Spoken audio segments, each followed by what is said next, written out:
لمين؟ احتياطي. مين؟ للطوارئ. افرض جالك في بحر الشهر وجع في قلبك، وجع في مصارينك، الله الله الله، وجع في عينيك، وبعدين بقى يبقى ساعتها نعمل ايه؟ والله انت اللي باين لك جالك وجع في عقلك يا بامبا. الادويه دي ما تجيش الا للضروره يا بامبا.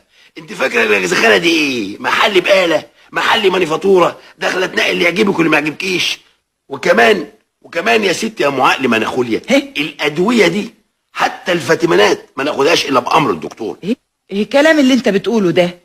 طب ما ست عنايات عامله اجزخانه في بيتها. ما قلناش حاجه يا ست بامبا، كل ست واجب تعمل اجزخانه في بيتها. بس اجزخانه مش تشتري لها عمال على بطال، لا، دي تحط فيها الاسعافات الضروريه الاوليه، شويه ميكروكروم، شويه صبغه يود، قطن، شاش، نشال، حاجات زي كده، حاجات مفروض تبقى في كل بيت للطوارئ. مش تروح تشتري ادويه ما يصحش تجيبها الا بامر الطبيب وتقول لي دي طوارئ.